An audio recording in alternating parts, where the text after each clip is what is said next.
Je crois sincèrement qu'il existe dans la vie de tout homme et de toute femme une étape où tu as envie de réaliser ce qui est en toi. Une étape où tu as envie de faire de nouvelles choses, de faire de nouveaux projets. Une étape où tu as envie de te déployer. Une étape où tu sens que tu es appelé à faire de nouvelles choses, des choses plus grandes, des œuvres plus grandes. Une étape où tu as envie de faire plus que ce que tu fais déjà. Et quand je dis faire plus, c'est pas faire plus par rapport à un comparateur extérieur. C'est pas faire plus par rapport aux autres. C'est faire plus par rapport à toi-même. Faire plus à ce que tu es capable de produire jusqu'ici. Où tu sens dans ton cœur, où tu sens dans ton âme que tu es beaucoup plus que la personne que tu es actuellement. Cette étape, je l'appelle la révélation de ton identité. C'est comme un désir qui brûle en toi de produire et de faire sortir de toi des choses qui n'existaient pas jusqu'ici.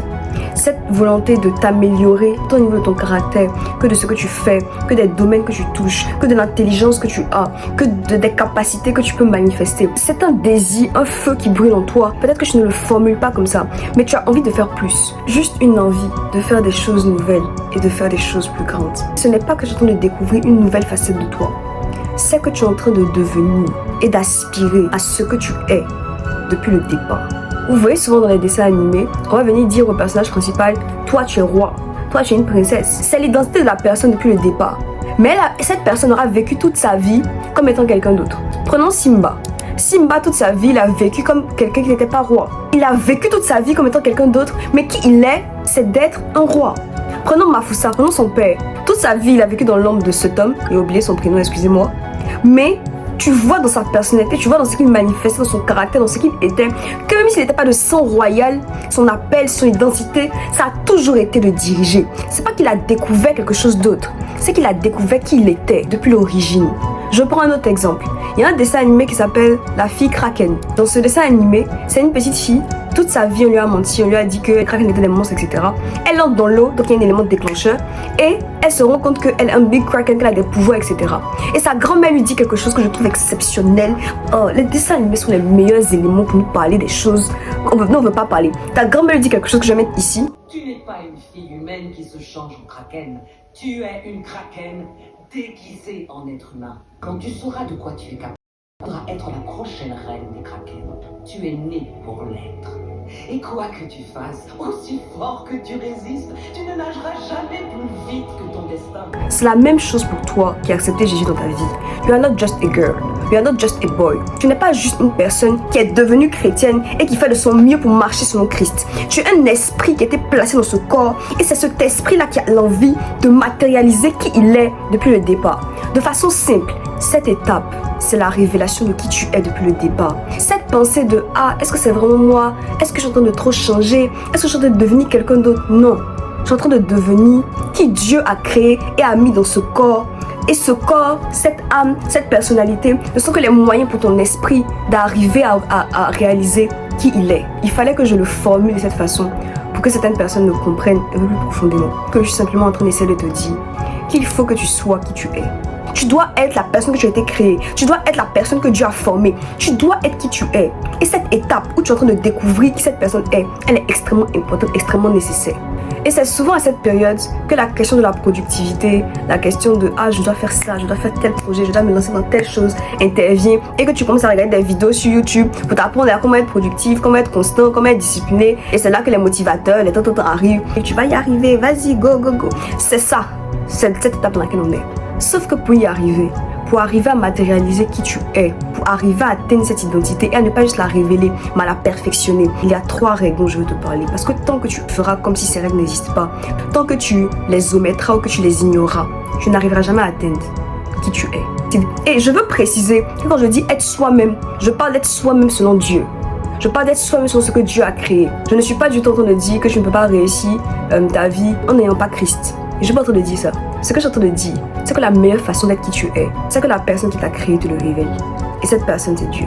Et tout ce que je suis en train de dire est confirmé par le livre, dont l'exactitude se précise à mesure que les événements et les principes qui y sont décrits correspondent à la réalité de notre temps. Ce livre, c'est la Bible. Que tu sois chrétien ou pas, et que tu regardes cette vidéo, Dieu est vrai, la Bible est vraie. Alors laisse-moi te présenter un autre moyen d'arriver à révéler ton identité dans sa plénitude la plus complète. Et si tu es déjà chrétien et que tu regardes cette vidéo, suis-moi, parce que je pense qu'on s'est compris. dans cette quête d'identité, dans cette quête de productivité, dans cette quête de devenir ce que Dieu dit, dans cette quête d'accomplir tout ce que tu as comme projet dans ta tête, tout ce que tu veux voir te réaliser, tout ce que tu t'imagines faire, mais qui ne sont pas comme matériellement tangibles. La première des choses que tu dois comprendre, c'est que Dieu est la source de ta créativité. Dieu est la source de créativité. La personne la plus créative qui existe, c'est Dieu. C'est lui. La construction de l'univers dans lequel on évolue, la construction de ton corps tel qu'il est aujourd'hui, est le résultat d'une précision qui est démesurée. En cosmologie et en physique théorique, on appelle ce principe le principe anthropique, ou la précision fine des constantes fondamentales de l'univers. En clair, ce principe dit que la façon dont l'univers est réglé est fait de telle sorte à ce qu'il permette la vie. Et que si un tout petit changement avait été fait dans sa constitution, la vie ne serait pas possible. Donc tu n'existerais pas, je n'existerais pas, on ne pourrait tout simplement pas vivre. Quand on parle de constante fondamentale, c'est la constante gravitationnelle. La masse des protons, des électrons, des neutrons, tout ce qui constitue tous les éléments qui existent sur la Terre, tous ces éléments, leur constitution a été faite de telle sorte à ce qu'ils permettent la vie. En fait, la précision de ces paramètres révèle que si certaines constantes avaient été changées, le monde serait complètement différent de ce qu'on connaît aujourd'hui. Le monde tel que je le connais aujourd'hui est le résultat d'un travail précis. Pour la rigueur scientifique de mon propos, je précise que certains scientifiques ne croient pas en la plénitude en fait de ce principe et qu'ils l'expliquent par d'autres éléments comme le hasard ou le multivers. Mais pour moi, qui a conscience qu'il y a un Dieu qui existe sur cette terre et qui a façonné ce monde de façon tellement précise que humainement ce n'est pas possible de le comprendre, parce que ces mêmes scientifiques cherchent à comprendre pourquoi c'est fait ainsi, je crois que la création de mon corps, la création de ce monde, la création de la nature orchestrée telle qu'on la connaît aujourd'hui est le résultat de la créativité d'un individu, et cet individu c'est Dieu.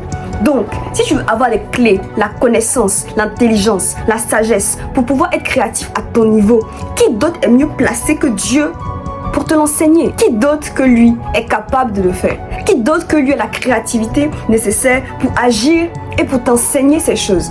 Qui d'autre? Personne. Donc si tu veux être créatif, si tu veux être productif, si tu veux être capable de produire des choses, le meilleur enseignant, c'est Dieu. C'est pour ça que la deuxième chose que je veux te dire, c'est que ta productivité dépend de ta consécration. Arrête lorsque tu as des projets, lorsqu'il y a une multiplicité de choses que tu veux créer, lorsqu'il y a une multiplicité de fronts sur lesquels tu es, d'abandonner ta consécration à Dieu. La consécration, c'est se mettre au service de Dieu. C'est lui appartenir. Ça veut dire que tout ce qu'on est, tout ce qu'on fait, tout ce qu'on dit ne vient pas d'abord de nous, mais de lui.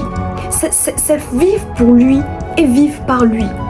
Ça va au-delà de juste dire je suis chrétien. Ça va au-delà de juste le terme. Ça va au-delà de juste le titre.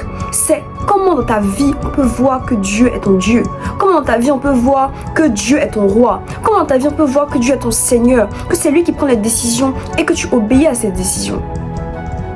Ta productivité, c'est-à-dire que ta capacité à produire des choses, ta capacité à créer la vie, ta capacité à produire des projets, à toucher des choses et ces choses-là fonctionnent, dépend de la consécration que tu as à Dieu, dépend du niveau auquel tu te laisses conduire par lui. Parce qu'encore une fois, c'est lui le créatif par excellence et c'est lui le créateur par excellence.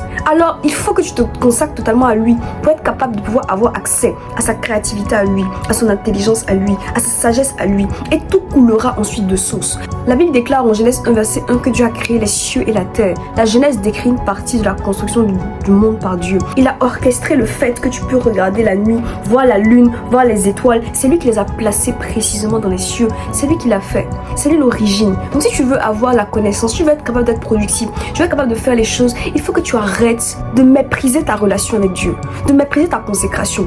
C'est pas parce que tu as de nouvelles choses à faire que ça veut dire que tu dois arrêter de prier, arrêter de méditer, arrêter de servir Dieu. Au contraire, plus il te donne des choses à faire, plus tu as de nouveaux projets, plus ta créativité augmente, plus tu as des choses à créer, plus tu dois être consacré à Dieu. Parce que c'est lui qui donnera la force, la capacité de produire ces choses. Je te promets que c'est réel. Tu auras peut-être l'impression que c'est difficile. Comment je sais gérer en même temps ma vie avec Dieu et puis les projets. S'il est le début, s'il est l'alpha, s'il est la source, tout ce que tu faisais difficilement, tu le feras en une heure.